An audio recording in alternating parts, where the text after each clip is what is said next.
Now then, Antiques Freaks, welcome back. We're here on a lovely sunny shiny day in the market town of Ossett. Tuesday is market day in Ossett. It's little known, everybody thinks it's Friday, but it's also Tuesday as well. Look around you, it's a lovely vibrant market town, and here we are at Ossett Antiques. Barry's here, grafting away, give his nose a rub for luck. In we go. I've got something really good to show you today. Come in. So, what have I got for you today, my little Antiques Freaks? Let's have a look down here. We've got two World War II artifacts. Now, these ones are both from the German side, so they are Nazi material. We're by no way affiliating ourselves with that or promoting it. It's just a historic fact, and these objects have an historic value. So we'll start with this one first, which I think is super interesting. This is a Wehrmacht Heer, H-E-E-R, meaning army, Wehrmacht Heer ceremonial dress dagger. It's got cellulose handle, it's got the German eagle with the wreath in its claws, and you can see the swastika in there. Originally, this would have been silver plated, but over time, silver plating's worn away and made way to this lovely aged patina.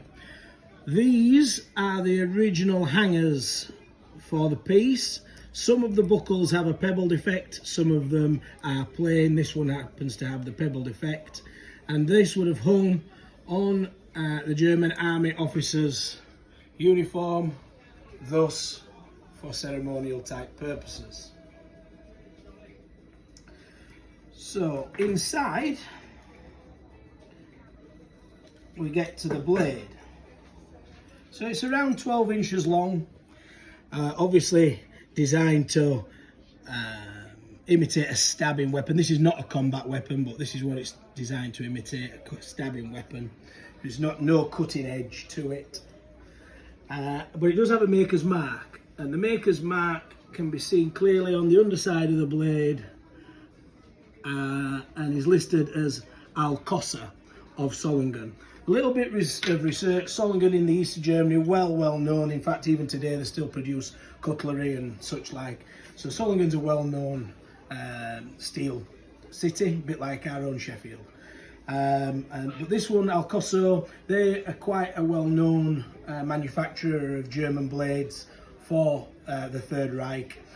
Not only the dress ones, but also into the more combat-based blades. So I think that is a lovely example.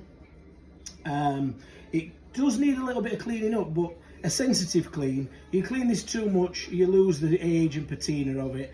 But a little bit of a sensible clean and a sympathetic clean, I think it can be something else entirely again. So that's that one. Put him away, and we'll move on to the star of the show. So this is my absolute favourite. I just absolutely love this piece. I think it's a wonderful example. This is a Rad Leaders ceremonial dagger. Now the Rad are, and I've written it down so I didn't forget, the Reich Arbeitsdienst, which roughly translates to the Reich Labour Force. And basically what they were a precursor to anybody who wanted to join the Wehrmacht. 6 months they had to serve in what was essentially combat support.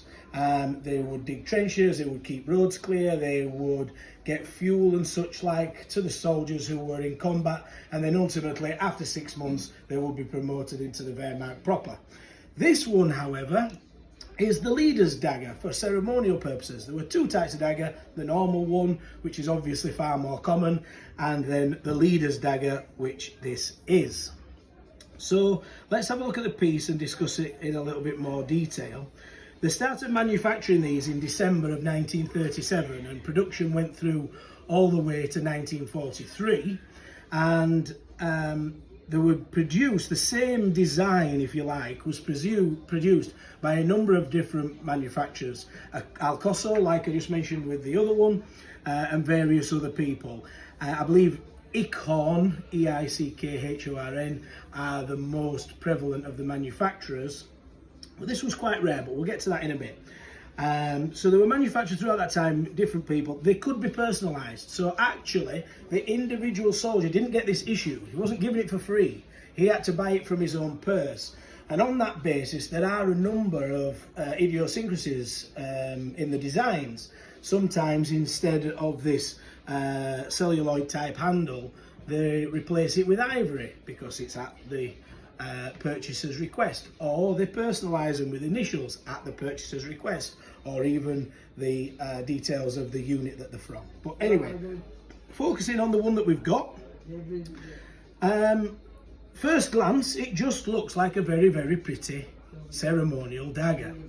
But when you start to look into it, and when you start to look into what the RAD are all about, they're all about combat support, they're all about feeding the troops, they're about doing the farming work, they're about doing the road type work. They're really trying to focus on the supply side of the military activity.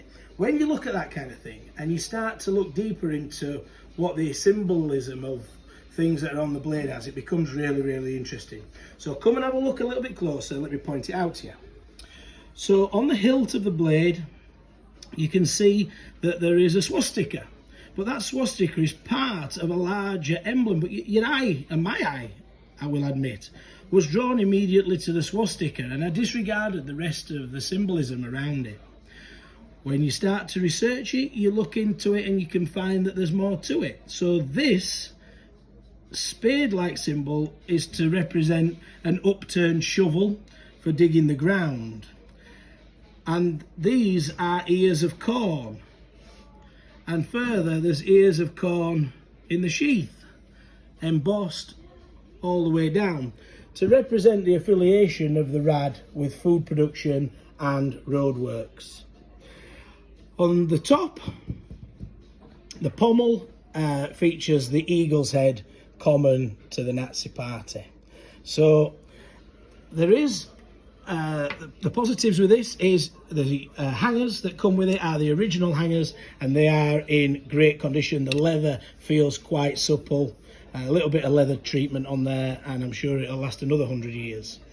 The downside is on this side of the handle. It's held in place with one screw, and over time there has been some cracking on one side of the handle. Turn it back over and let's get to the really exciting bit, because the blade is lovely. Are we ready? Drum roll. 1, 2, 3. Okay. So what an unusual shape, and why is it shaped like that? That shape's called a hewer, and they did it in that design because it is representative, of course, of working in the fields and hewing on the corn. You'll see that there's an acid etched symbol, or writing should I say, an acid etched motto on the blade that's very, very visible. No surface rust and such like on the blade. Translated, took me a while to find it, but translated that says work ennobles. Labour is noble, that kind of thing, that kind of idea. Here, 70% of the blade is covered with a blood channel.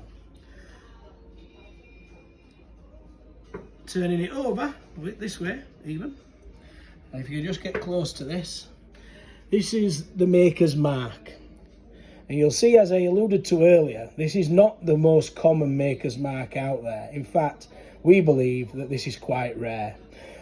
This factory, Gottlieb Hammersheim, were formed in 1684, and they carried on manufacturing all the way through until the present day.